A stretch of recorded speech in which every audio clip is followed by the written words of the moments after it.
Good evening, folks. This is Omar Serrata with the Tilted Lawyer podcast, and I have some things to say about stuff. Let's just say that there was a ruling that came out with respect to my friend Andy Signore from Popcorn Planet, and he received an unfavorable ruling in his motion to quash. And a lot of people are wondering why. And the judge came out with this, what I would characterize is an archaic recitation of journalism law. Like if you had written this in the 1920s, 1930s, fair, good for you. Good for you. I think you got the law right. I think you're absolutely correct. I think there are organizations that are in charge of the dissemination of news and such, and therefore they have this privilege or whatnot, whatever. The problem is that was like 100 years ago. We now live in a world where YouTube journalism has become a thing, where independent journalism has expanded beyond your usual, like, I don't know, what would it have been like in the 70s, like Faces of Death? I think Dan Rathers did some independent journalism in Vietnam, that kind of stuff. And then he was also tied to major organizations. And then that had evolved into, the 80s, 90s, 2000s, where you had these organizations such as Vice News that were creating these documentaries. And movie producers would do the same thing. They would create these documentaries based on their own independent journalism, self-employed. But the point was their definition of journalism was one that had an angle to it, right? And it used to be for a long time that mainstream media was strictly for the dissemination of facts. You weren't allowed to bring in opinion. They had shows where they would have a couple of people debate different issues, and that was one thing. But when it came to just the cold, hard dissemination of news, that was a rather objective endeavor. There was never anything like Fox News and all these talking head shows where they give you, or CNN, where they give you, their political angles about thus and so, right? So news has expanded beyond this judge's definition of what journalism is and how the journalistic privilege should be applied. And if at heart, what is journalistic privilege? It's because the courts wanted journalism or journalists to have an avenue to be able to discuss news sensitive information without them having to reveal or disseminate their sources. That was it, right? Protected speech. If in the scope of news gathering or fact gathering, you happen to interact with sources that wish to give you information but maintain their anonymity, well, they were protected from doing that. And there's a really good reason for doing that, is because if they knew that they weren't protected, then you wouldn't get as accurate of news, right? That's why you have all these unnamed sources and things like that, because they're protected under journalistic privilege. I don't know, how many times have you heard, hey, this has happened, and we were informed by unnamed sources that this is going on and that is going on and whatever, and you could apply that to however you wanted to weight that specific set of information. The point was that this privilege exists specifically to protect the what's the word I'm looking for? The shepherds of news, the shepherds of facts, those that go out and seek news tidbits to inform the general public about what's going on. Andy has been doing this for a really long time. Is he NBC News? Is he ABC News, CBS, whatever, Fox News, CNN? No, he isn't. He belongs to a much more advanced form of journalism that goes out and unabashed or unencumbered by the rules of corporate media to present news narratives with exactly the same intent of those mainstream media outlets. And because he knows that he's doing journalistic endeavors or undergoing these journalistic undertakings, he believed that he was protected under journalistic privilege, that he can have sources and his communications with those sources would be protected under journalistic privilege, such that snakes, like, oh, somebody's going to get affected because I'm offended because I'm using the word snakes. Fuck off. Because there are certain snakes that seek to expose the sources of journalistic communication for their own purposes. What purposes? Maybe perhaps to silence the dissemination of news that might be negative to one side or the other. Maybe. We just witnessed Blake Lively's attorneys run through a whole gamut, like hundreds of different subpoenas to independent content creators, YouTube or otherwise, because they wanted to see who they were talking to.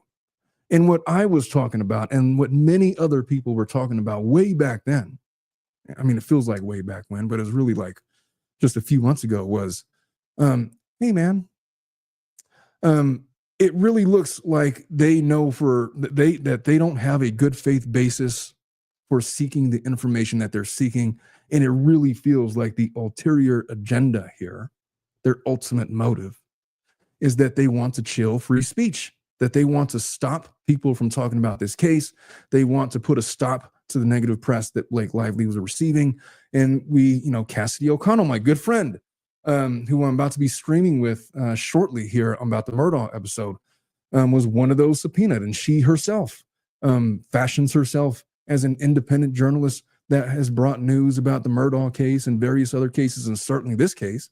And she has a channel, and she chooses to remain anonymous. She has a company that she operates under with her YouTube channel, and that was subpoenaed, and a lot was made over that. Watched some of her streams, and she got really emotional at certain points because her right to remain anonymous was under attack, and they had no right seeking the information that they were seeking. And why shouldn't she be protected as an independent journalist in the same way that these mainstream journalists are being protected? Speak of the devil. Hey, Cassidy, I was just talking about you. Were you? Well, I thought I better get on here and make sure you keep it in line. Oh, you're here to keep me in line? Well, that's a good thing because I already dropped an F-bomb. If you're talking about me. Yeah, well, I was just talking about how the scope of journalism based on this judge's findings, or her definition of it, would have been fine for like 1920, 1930, whatever, this archaic definition of what journalism is. The problem with that was that we've expanded and we've evolved over the course of the last 100 years. And what I would argue is that mainstream media has largely taken a back seat to independent journalists that have podcasts and YouTube channels that more accurately and more fearlessly cover these cases that more people are flocking to and making money from. In other words, like, you have a channel and you might not be making, as much money as ABC or CBS, but you're certainly making an income based on your coverage of this case. In the small amount of time that I've talked about this case, have derived a small income just from talking about this case because people are interested in the things that I want to say.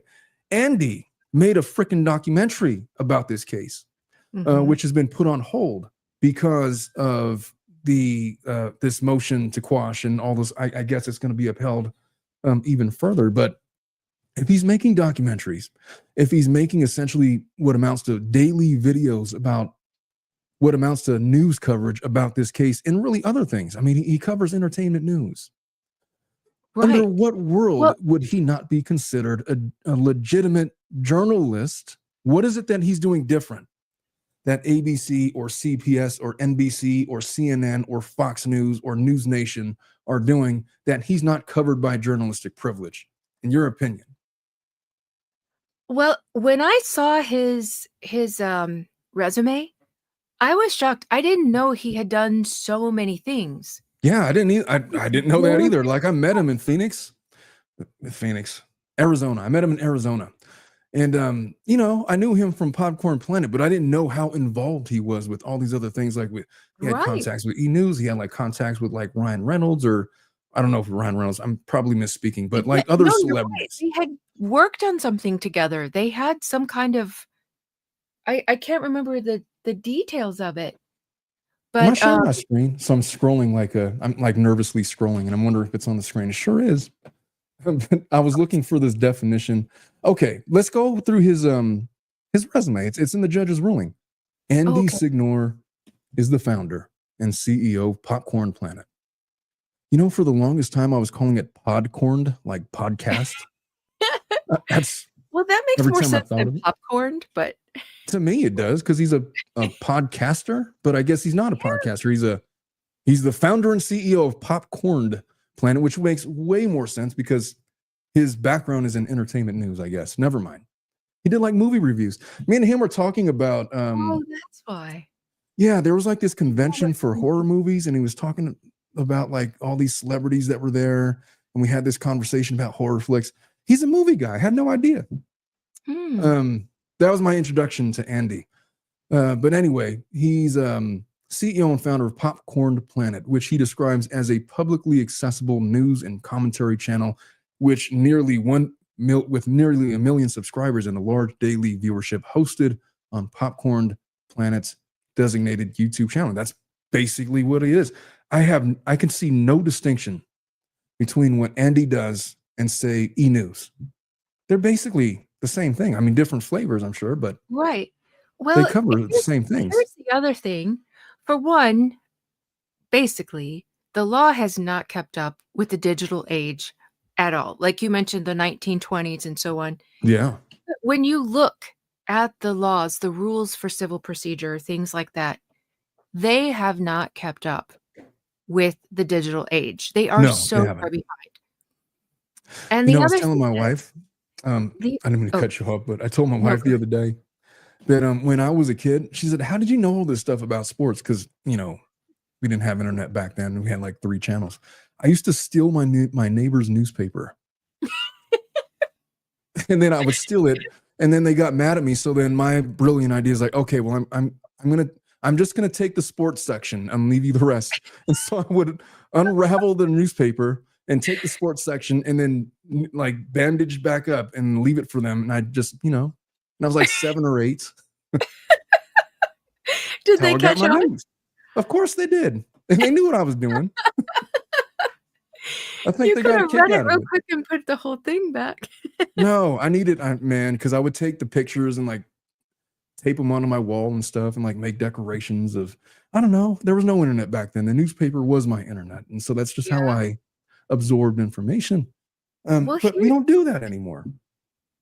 Yeah. I don't even have newspaper in this house. Like I don't have, it's been probably 20 years since I got newspaper. Do they still deliver to your home, or do you have to go to the store and buy it? Yeah. I honestly wouldn't even know where to buy a newspaper. Like I'd imagine you could probably go to the store and buy one if you really wanted to. Yeah, it's just not a thing the way they used to be. Years ago, I went like on the day before Black Friday to get a newspaper because I wanted to know the deals. But that was years ago. It's been a long time since I've physically touched a newspaper. Oh, you're one of those, the coupon clippers?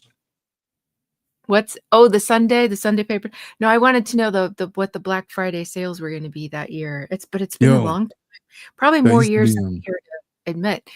But here's my other point about this.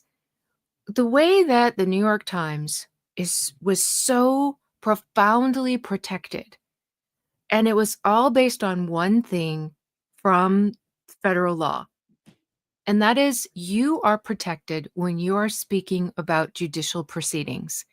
That rule alone is huge and all-encompassing, and it has spread to cover so many things that now it's like documents. It doesn't have, it's not just a hearing or what's happening in a court.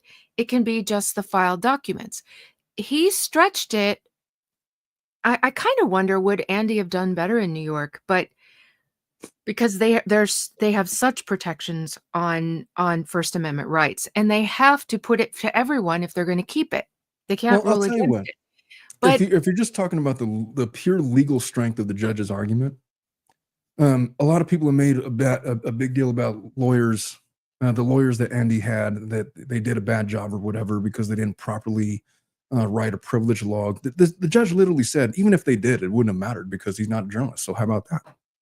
Yeah. And so she didn't care about that. Let's take a look at this is her definition. Yeah, I kind of wondered if Florida wasn't the best place to do this. Unfortunately, he lives in Florida, but I don't know. This is what the 11th Circuit says.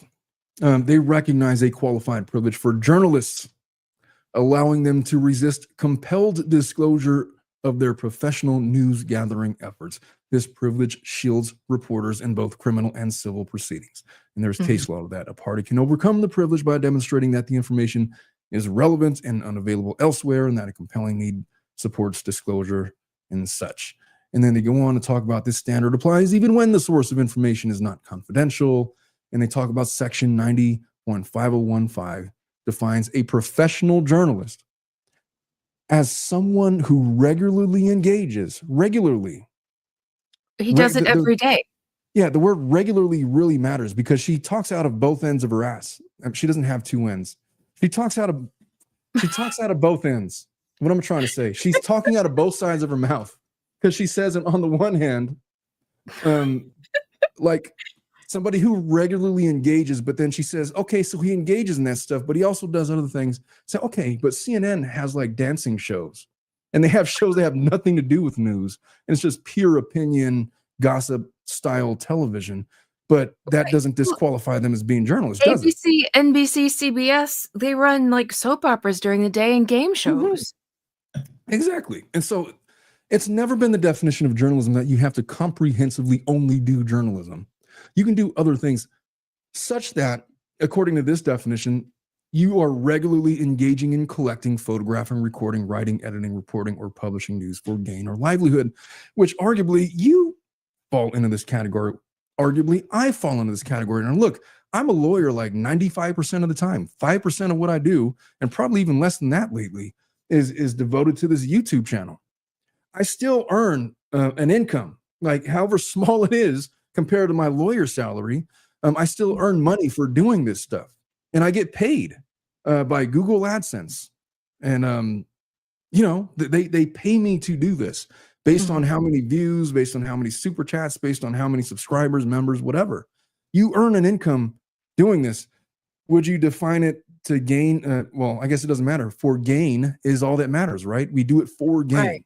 Yeah, mine certainly couldn't be livelihood. I couldn't support myself off of my YouTube earnings. Oh, but the day that I can support myself only on YouTube, I will retire from law. I promise. Absolutely. Yeah, it is so much easier and so much more fun to do YouTube than it is to, I just had like this exhausting trial the other day. Anyway, I'm going to get off track if I start talking about that. Let's continue with this definition. Okay. For gain or livelihood, and who obtained the information while working as a salaried employee or independent contractor. That encompasses Andy. For, now this is key, and this is why it's outdated, a newspaper, a news journal. What the hell does news journal mean?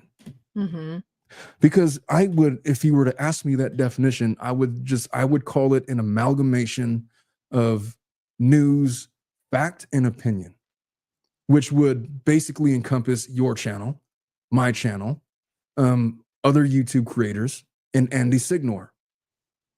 News agency, that to me is a vague term that I'm not sure we even know what that means anymore.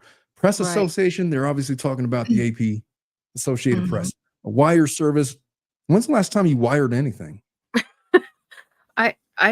I've never, I don't even know what a wire service is. Get out. Yeah, is that like Telegram? What does that mean? It's basically a telegram, like you wire money to people, or like, I know what wire money, but I mean that's Zelle, right? They're literally talking about 1890s communications.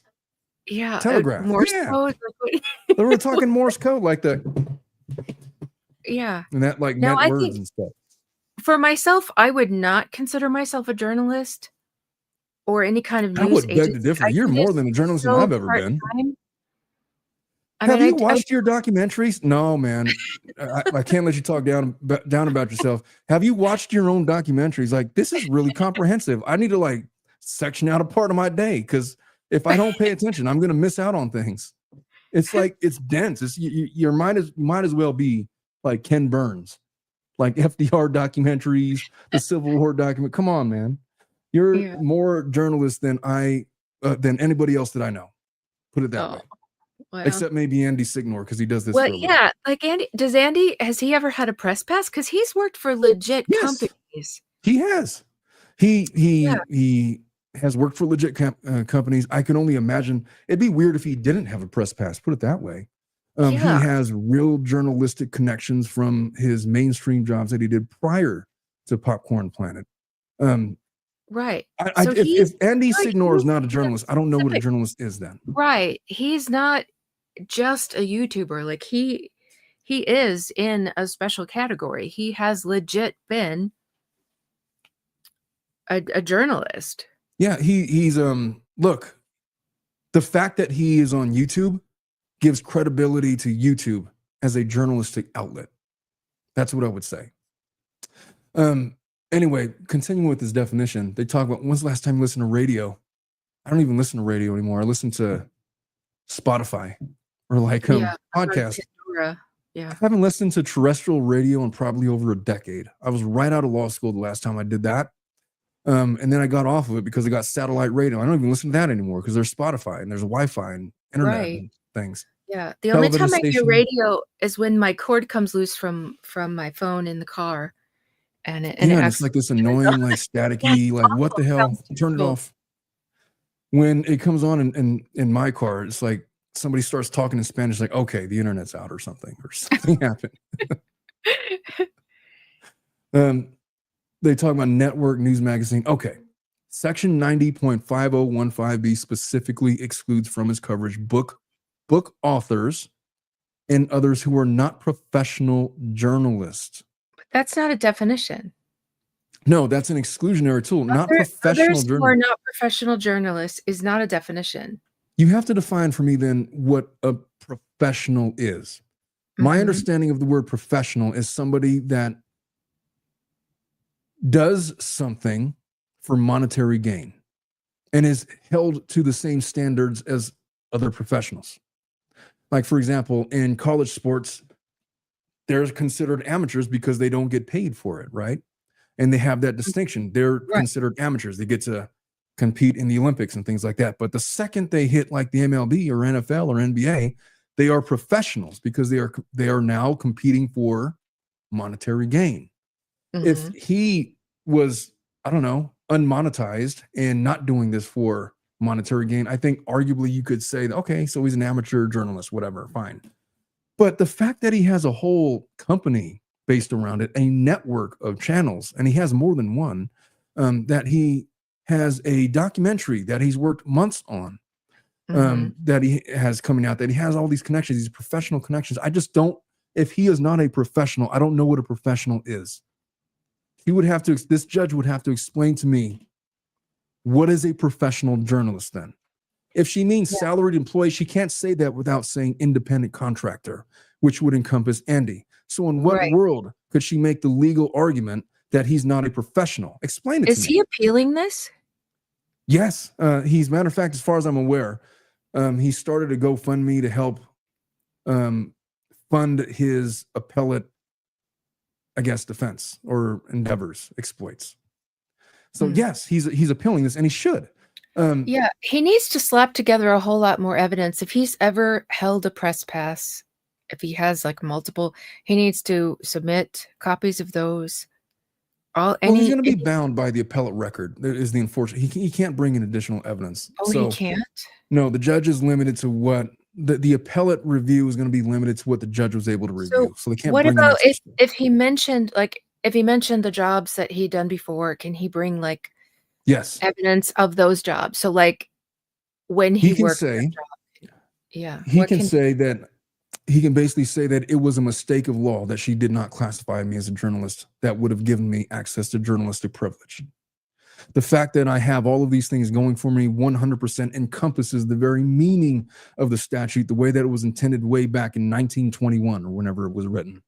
And the fact that section 90.501 is so broad that it only excludes non-professionals, she was mistaken in her view of what professional journalist is. It says book authors, okay, he's not a book author, and others who are not professional journalists.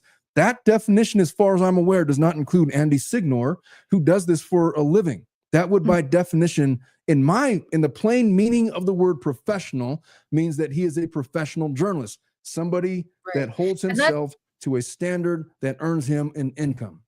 And that's all he does, right? That's his whole job, is this? Yes, I mean, I don't Yeah. know the full exploits of what he does, but it's essentially his Yeah. livelihood. It's like 100%. we have other jobs.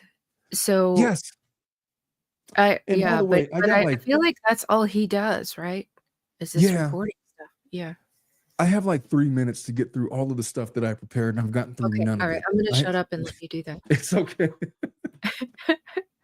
I knew this was going to happen. I'm going to do a follow-up stream tomorrow because you and I have a stream that we're going to do in about 3 to 5 minutes or so about Murdaugh episode 5, which I invite everybody that's listening right now to join us on that stream. We're going to be breaking down. We'll probably be on the air for like an hour or so to talk about episode 4 of the Hulu series, Alex Murdaugh. No, we're on episode 4. My wife's right there. So aren't you on 5? No, we're on 4. That's what I thought. I asked Cassidy, aren't we on 5? It's like, no, we're on 4. It's like, get out. We're supposed to be on 5. We should have been on 5, but yeah. Yeah, my main criticisms of this decision is that it's an outdated definition of what a journalist is, and she fails to take into account the expanding landscape of journalism. Now, the double-edged sword of this is that what this means for content creators is that you have to pick a side. If you're going to endeavor to be a YouTube journalist, fine. But then this means, because right now this judge is making a distinction. If you're a YouTube journalist, you're not a journalist at all, is basically what she's saying. Therefore, journalistic privilege doesn't apply, but then that also means that you're going to be held to the same standard as a professional journalist.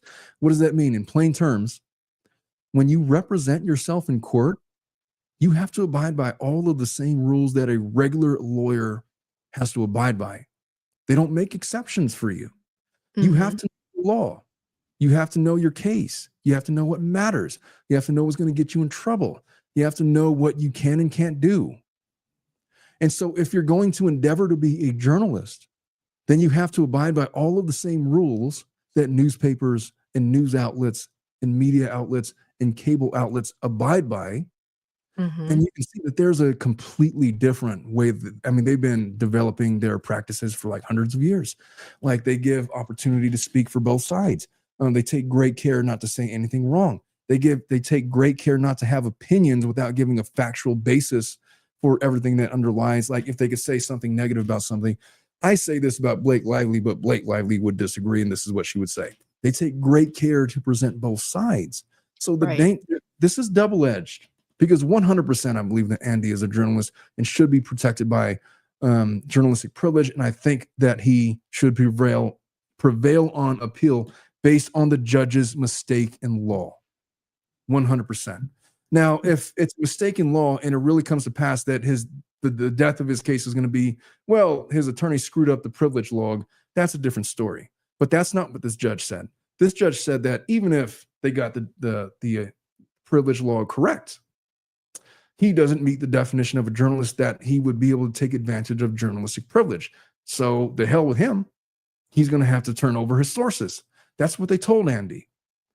So on the one hand, obviously I'm sympathetic to Andy's cause. On the other hand, I'm very concerned with what's coming down the pike for YouTube creators because it means that's the bigger picture right there. Yes. Is our freedom of speech is in serious peril. So check this out though, Cassidy. So it's in peril, but if this judge or if the appellate court rules that YouTube creators that cover news worthy topics for the purpose of disseminating news are held to the same standards as professional journalists, the way that it's been contemplated in these statutes. And every state has different statutes. Obviously federal law will apply where it's applicable. But if that's what we're saying, it means that you yourself and me, myself, and every other YouTube creator itself will be responsible for what they put out there. And if they don't give equal time to both sides, that will open up YouTube creators to a whole host of lawsuits from people that are unhappy with the things that are being reported on. Right. And so, look, it is extremely complicated and it's extremely interesting what's going to happen with this, because it's almost a blessing in disguise that the judge ruled the way that he did, because it, in a way, protects YouTube creators that, look, you guys are amateurs. We're not going to hold you to the same standard or whatever. And you're doing this for, social media, you're doing it for clicks and likes, whatever. But the second somebody says, okay, if you're covering this and you pretend to be a journalist and you act like a journalist and you portray yourself to be a journalist to produce journalist exploits, then I'm going to hold you to the same standards as ABC. And therefore, you will be responsible for what you put on the air. That's scary. Wildly dangerous and scary. It is scary on all fronts. I'm not even sure what would be more beneficial for independent creators like yourself and like myself. Because if you open yourself up, if you're going to call yourself and be disseminated or be designated to be a journalist, what is that opening you up to? Yeah, you're protected with journalistic privilege, but you're opening yourself up to a whole world of other litigation. Right. That's why when I went about my motion to quash, it was just about my freedom of speech.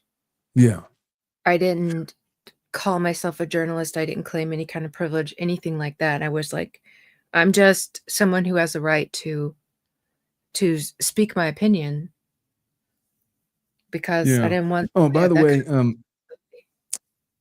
I can't forget about Ricardo. Every time I do a show, he always gives me $2. Says, "Hello, lovelies." I know, he's so amazing. Yeah, Thank you, Ricardo's been with me for a long time, man. I appreciate and love this guy. Anyway, I didn't mean to cut you off, but I had before I forgot. Okay. You were mentioning, I forgot what you were saying. Oh, I was just saying that's why when it came to my motion to quash, I didn't say anything about journalist privilege, none of that. It was this is just my First Amendment, my right to free speech. I have a right to express my opinion. Yes, you do. And I do this anonymously, and that is extremely protected. So that's how I went about mine. Yeah, they're almost two different issues. And it's like I said, I'm not sure which is more beneficial for independent content creators, to have Andy lose this and them continue to make this distinction between amateurs that are sort of doing journalistic stuff, but they're not professionals, or them saying, all right, fine, journalistic privilege applies. Therefore, this is how it applies. If you endeavor to cover a news case, then you are going to be held to the same standards as ABC. And good luck with that. Yeah. That's really dangerous, man. And I'm not sure if that's good for YouTube creators. No, it's terrible for us. Yeah, as much as I support Andy's endeavors, and 100%, and Andy does not care, because I think that he fashions himself as a professional journalist no matter what. And he's extremely professional. Like look, Andy doing stuff journalistically is not the same as me doing stuff journalistically. Like, he's got a whole thing that he does. And I'm not on his level under any, like, I've been on a show a couple times and I do the lawyer thing, but he does the journalistic thing, and he's a professional.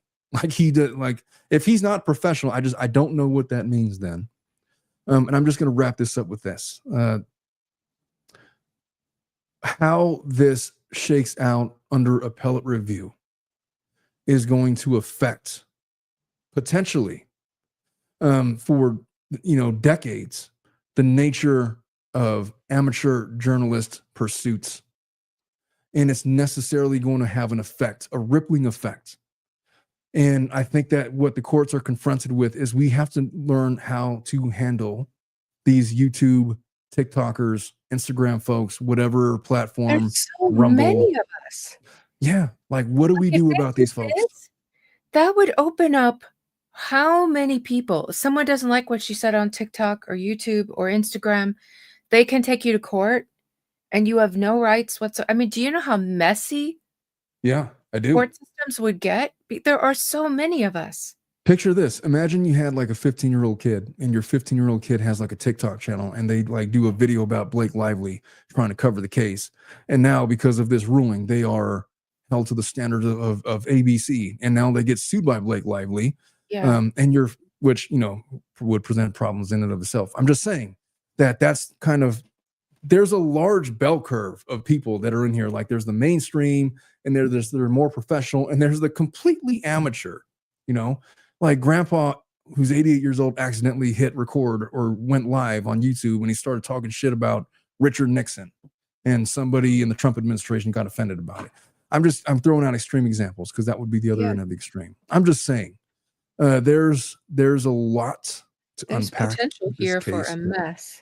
Yeah. I'm not going to talk about all that because that I feel like should be a different video. Maybe I'll do that tomorrow.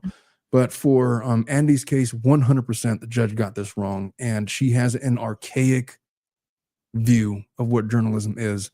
And for whatever her reasoning, I don't agree with any of it. I think that Andy's going to be successful on appeal. I think the bigger question for us that we're going to maybe explore tomorrow is what this means, what this really means, if this goes Andy's way for independent content creators. And with that, I'm going to wrap this up. And folks, if you haven't already, I have another live stream that I'm about to start with Cassidy O'Connell in about 30 seconds or so. We're going to be recapping episode 4 of the Murdoch Hulu TV series. We've been doing episode for episode, and we're deeply embroiled in it. And if there's anybody that knows more about the Alex Murdaugh case, I'd be surprised if they knew more than Cassidy O'Connell. What do you think of that? Gotta remember. And with that, all right. Let's folks, I love you all. I will see you guys over there. Yeah, come on over, guys. Bye-bye.